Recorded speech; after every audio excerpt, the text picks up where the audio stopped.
Hey everybody, I hope you are having an incredible day. Today we're gonna have a point and shoot video of all the stuff going on in our backyard, the new flower beds, new growing areas, new chicks, how the chickens did over the winter, all that kind of stuff. Stay tuned because it's gonna be a lot of fun. Let's get to it.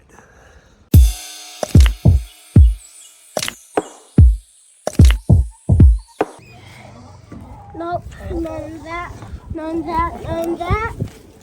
1, 2, 3, 4, 5, and that. We can also grab them in here. All right, do you want to get them out of there? I got it. Can somebody hold these? Yeah. Now, don't mind the mess because we haven't really done our spring cleanup yet. We are out here. It is about 56 degrees outside. Beautiful day. We had 80-degree weather the other day, literally 4 days ago. We had snow right after that, and now it's starting to warm up again. First thing we're going to look at, though, today is the chickens.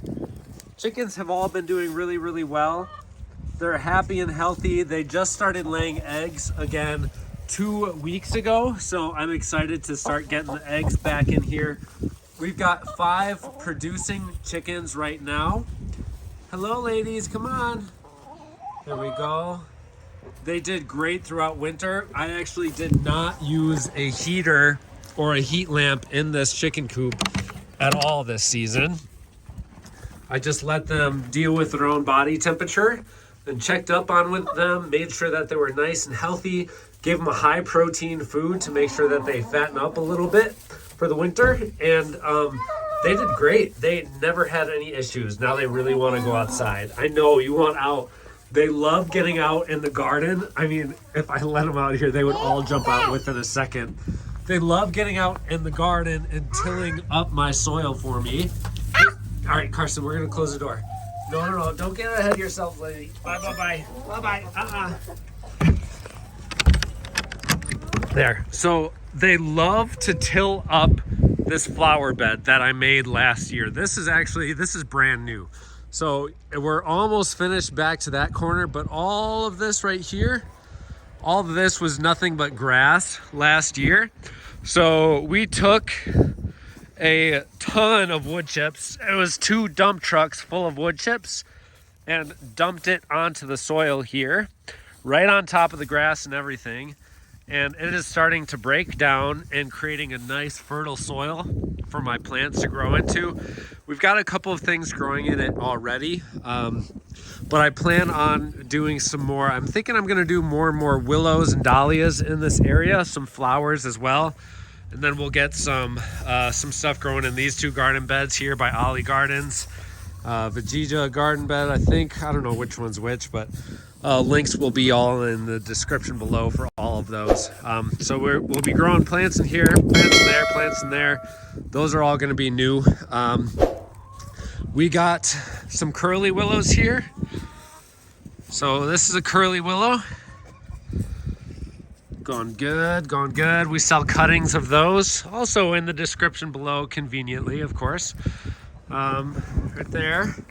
These are brand new from cuttings last season, so they did great over winter. Then another cutting we made was this weeping willow. So weeping willow right there. Yeah, what's up, buddy? Also, like and subscribe. Like and subscribe, he says. That's right. We have a little swamp oak right here that we just transplanted. I think it was 2 years ago. Yeah, 2 years ago. So hasn't grown much. Maybe got about a foot of growth in those 2 years. Another thing we dumped all over this was leaves, and they're just ooey gooey and slimy and full of microorganisms and bacteria and little bugs. We've got one of our elderberry bushes right here, thriving, doing well. I'm gonna probably do a video on how to take cuttings of these, the sprouts. I have done videos on how to take the propagation cuttings and how to grow them that way, but never done the sprouts before. I'm gonna try and do it if I get time. This is one of our apple trees here. As you can tell, we've topped it and we're gonna try and get this thing to grow out. We're gonna grow our fruit trees nice and small and grow it the way we want them to, because that's what we do around here. We don't let this tree tell us what to do, so we chop it off. We cut them up into pieces. Did the same thing with this one. We topped it out. We stopped all of this vertical growth. All of the growth that we have coming from these trees should be going horizontal as much as we can. So if you notice by the growth pattern, very wide open base like that, all mostly horizontal growth. As much as possible, I'm coming through and cutting off stuff like this, which is going to turn into vertical growth in order to reduce the amount, or reduce the height and increase the strength and the girth of the tree and get it to open up as much as possible. We've done the same thing with this willow tree here, actually. This is a weeping willow, and it is, I think this will be its 3rd year. So it's 2 full years. It'll be 3 years old in a couple of months, I believe. And we took this from a single cutting. So the cutting that we made this tree from, take that off there, I don't want it growing, that we took this cutting from was about 4 feet tall and maybe about that big in diameter. And so within a couple of years, like if you look at some of my past videos from last year, this grew to be like 14 feet tall, and I pollarded it. I cut it all back, and that way I can take all the cuttings from it, and when I am shaping it and growing it, I want to make sure that I kind of like use a bonsai method to train this thing the way I want to. So I get rid of all of the spindly growth and really focus that growth into the right areas, so that way it's manageable here in the backyard. And also I get a ton of new sprouts every single year, which I can then use for cuttings that I sell on Etsy in our Etsy store. Something else we did with some of the cuttings that we took off the tree is plant them all right here. I just took the cuttings, smashed them right into the soil, and they are starting to grow. So we're gonna use this little space here as kind of our cutting growth area, just to really increase our supply of cuttings. See, this one's going in. I just literally, I mean, nothing to it. I just took them, shoved them into the ground because this is a really wet area. When I put them in the ground, this actually had like 3 or 4 inches of water in it, and it has since dried up. But yeah, I'll have videos on that and how we produce so many cuttings just off of this small little area. I think it's gonna be really good. Plus off this tree, you know, I can get hundreds of cuttings off of this one tree alone. So looking to increase that. This is our pear tree that we've got going on over here. I did top it because it was going really, really high up, and then I have like hardly any growth in the sides, which I just don't want here. Most applications, most people will tell you to do otherwise, but I am not on that train at all. I might even take some of these branches and pull them down and across so they start growing the way I want them to as well. We're just kind of doing a full circle around the yard here. So hope you enjoyed so far. Make sure you guys like and subscribe if you enjoy the content. That's what I said. Yes, just like what he said. Not my usual thing, but I figured it's just about time to give my loyal subscribers a nice overlook before the growing season takes place here in southeastern Wisconsin. Next cool little thing I've done is I was going past some guy's house out in the country, and he was cutting up a big, probably 50-year-old willow tree. And so I asked him, hey, sir, you've probably never been asked this before, but can I take some of your logs? And sure enough, he gave me some of his willow logs, and I propagated these in water. They're doing good. They survived the winter, which is all I'm looking for. Now from here on out, it's going to be a journey to see what we do next with this thing, but I thought it was very cool that I could literally take a willow log and propagate it. Oh, you know what? I didn't notice our monk's hood is growing back already. So we have some monk's hood growing, which is very cool. Good to see. There's some other perennial flowers. I forget what these were called, but flowers nonetheless. All right, now this is going to be part of a future video. These are our herb beds that we had, And so I've got all kinds of herbs just growing here. I wanted to see what herbs will grow back year after year and just kind of let it do its thing. One of these beds though, I'm gonna pull apart because we use a hugelkultur method in it. And so what that means is we use logs in the bottom of this container right here. And with the logs, we filled up probably just over 50% of it with those logs and sticks and branches, and they're going to break down over time. So we did that 2 years ago. This will be the 3rd year of growth here. We're going to see what those logs look like now. So that's going to be in a future video. But, you know, like I said before, with the different chamomiles, oreganos, some thymes, and a couple of other things. We had some sage in here, of course. That didn't, we'll see if that grows back. That grew back for 2 years, unbelievably. I was surprised that it did, but you know, we really just want to see what kind of herbs will grow back year after year here in southeastern Wisconsin, Zone 5B. I see soil. Soil, yes, we're making soil. These are our spots where we make soil. How do we make some soil in here, buddy? We put things that are old in here, and then, but there's things that are not like hard. There's things that are like kind of old in their food and stuff, and then the bugs come in and turn it to soil. Perfect. Yep, these are our compost bins. So this is our bin from last year, which will be just about ready for, we're probably going to grind up some of this bigger cuttings, and that'll be ready for getting in the garden beds. And then this is our new pile for this year, so I cycle it. I will use this stuff next year. This I made last year, so I will use it this year on the garden beds. Now these are all of our garden beds that we have in the backyard here. So 9 of them in total.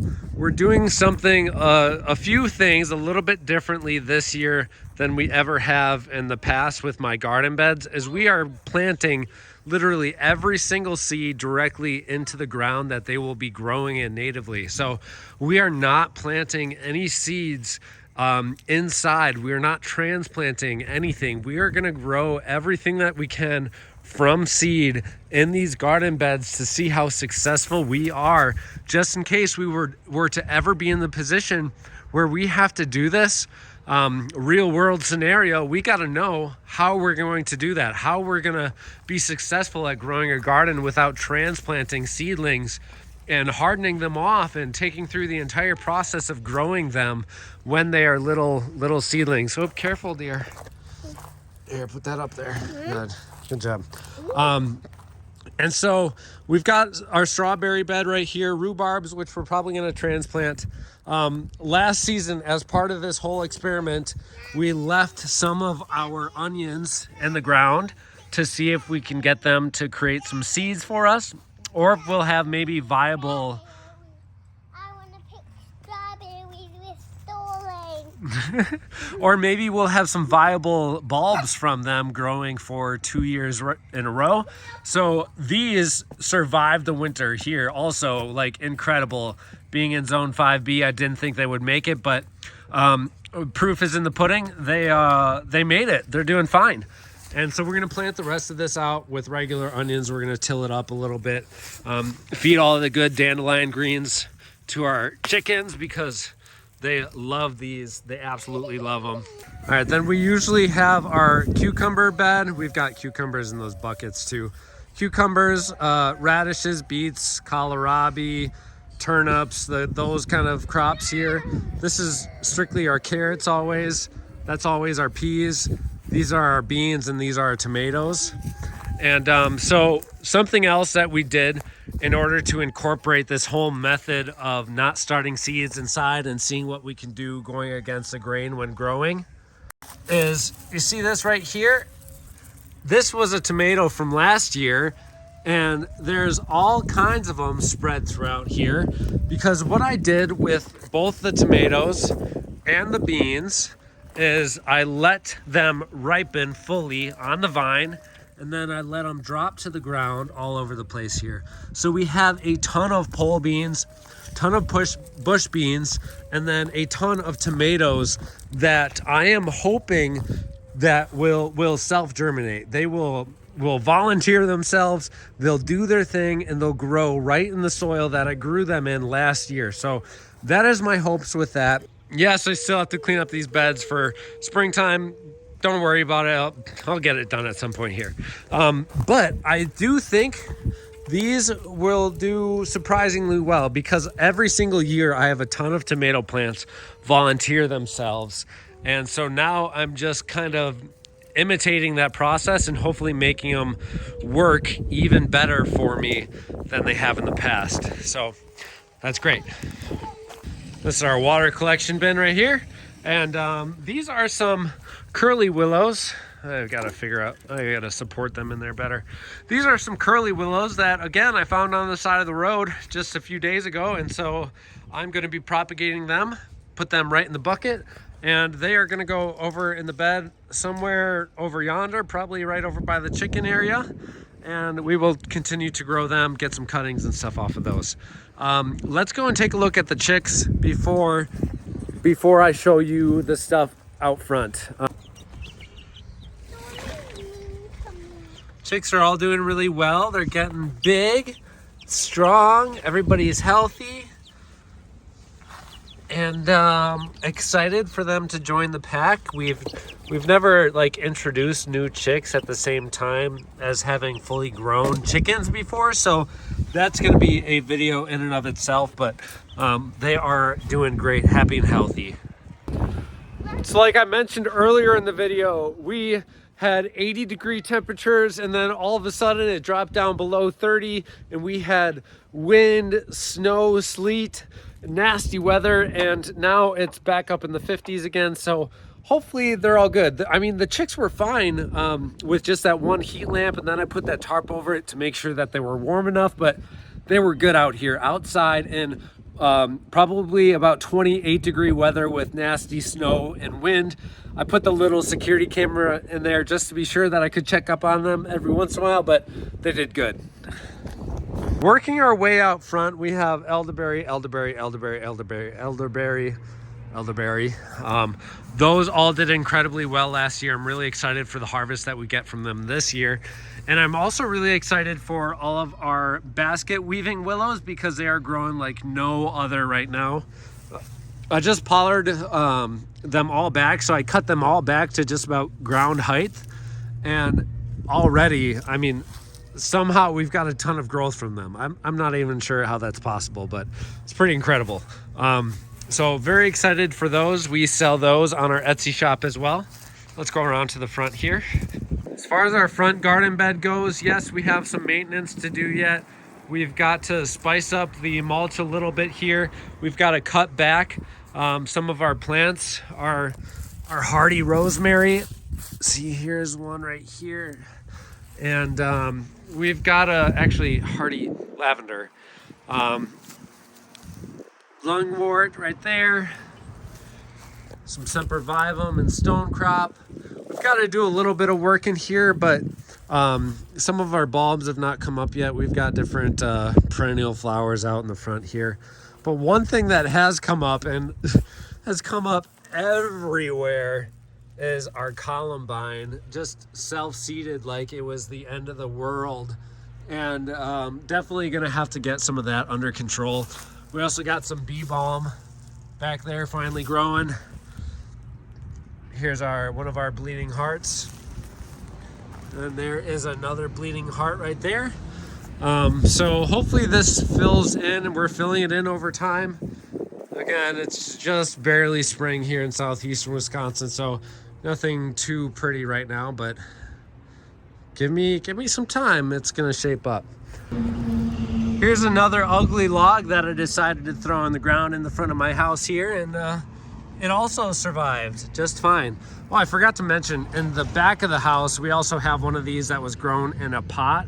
So I literally didn't even put it in the soil, and I thought there's no way it would survive, but sure enough, that one survived as well. So stay tuned for a whole video dedicated to these stumps that I've been growing.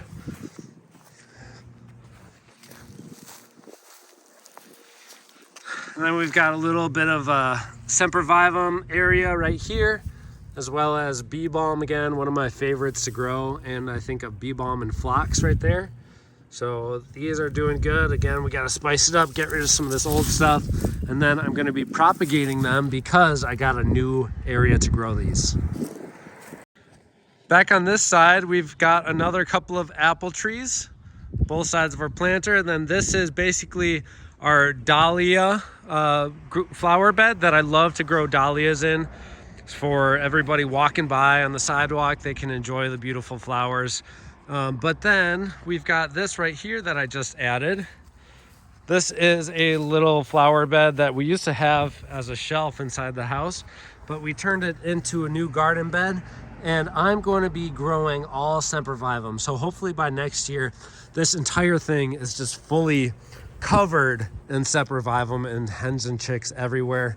I think it looks really nice to have them like that, and just using the growing space. So not just grass, but actually some cool stuff to maybe, you know, teach you guys, and then also inspire some people walking by on the sidewalk as well to maybe do the same thing, or maybe grow in just some unconventional areas where they haven't grown yet before either.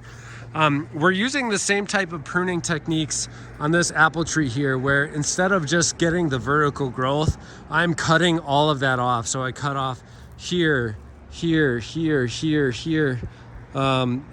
all this stuff, everything that was growing more than like a 45-degree angle upwards. Even this one I should probably cut off. All of that stuff I cut off because I want this thing to open up. I want it to grow that way that I want it to. This one is going to be a little bit more tricky because it just wasn't the right shape to begin with. So we have a lot more vertical growth here. It's going to take a little bit for me to nip it in the butt, but I'm hoping by next year, maybe the year after that, I can get a lot better shape off of this one. And, you know, over time, as this thing grows up, we're going to be cutting off some of these lower branches too, because they'll get in the way as it gets larger. But I will keep them for some apple production. I think this year we're going to get a decent harvest off of them. Last year we got like 4 or 5 apples off of each tree, and they were very small. Typically we try and inhibit the fruit growth for the first few years of their lives, but you know, I'm like, heck, I'll just let them grow and see what happens. And then we also have a rose bush right here. This one is gonna make it, but we had a rose here that definitely didn't make it. The reason why I've got these in the ground is to keep the soil really moist. I want the soil to be more moist around here for these roses than elsewhere. Did some decent pruning on our silver maple and then our birch out front. We had some, there it is, there. We got some flowers here growing up, starting to sprout and everything. And so that's looking good. I think a video that we're gonna do on this birch really soon here is tapping it just like you do with a maple tree actually. And so what this does is if you tap it, it basically produces birch water, which I just saw a video on YouTube the other day about it. I thought it was a really interesting concept. Kind of came from a survival guy that did it. And so I'm gonna do it in my front yard here and give you the experience that I saw in that video, and hopefully we can have some birch water here out of this thing. Really cool. All right, let's head back in the backyard and take a look at the rest of the stuff we've got going on there. Yep, lots of branches. We cut them all off of this silver maple that was going up above the house. What are some other things that we've got growing over here? I mean, a lot more perennial stuff growing. We've got some sedum and some stone crop. Oh, you okay, buddy? Stay over here, Carson. We got some more sedum growing out those beds. We plan on expanding this space, hopefully turning this area into some sort of a shade-loving perennial area. And also thinking of expanding the chicken run to, you know, I'm honestly looking at it right now, thinking of like opening this up and just bringing it right to the fence here and using this entire area for the chicken coop run. But shoot, I can't do that. I just thought of this. I can't do that because of this quasi box and then power box that's here. So this pedestal, they need to be able to access that. So maybe what I'll do is I'll just kind of V-line right here. So that way that opens up this whole space for them. And also that would reduce the need for me to have to weed whack along this edge here. So that'll be good. Right, ladies? Here, I'll show you guys how much they love dandelion greens. Yep. Love them. If you're not already feeding weeds to your chickens, I mean, literally, instead of pulling up all of the weeds from their roots, I, most of the time, will not even worry about it. I'll just go and get a handful of them or a whole wheelbarrow full of weeds. I'll just do that every couple of weeks. And instead of worrying about the roots, I will use it as a food source for my chickens, reducing the amount of money that I have to put into place for my chickens to produce my eggs, keeping the whole system, the loop, more enclosed. So I'm creating less of a carbon footprint by not buying something at the store and instead just utilizing all of the space that's already growing weeds for me and creating food out of it. Dad. What? Huh? Micah? Yeah. No, not right now, buddy. We'll go inside soon and play. We'll play a game together. All right, I've got the little guy calling after me. I got to go take care of him, spend some time with him. We've got to get supper ready. I think he needs a diaper change too. So that's going to wrap up today's video. Thank you all so much for watching. I hope you all enjoyed, and we'll see you in the next one.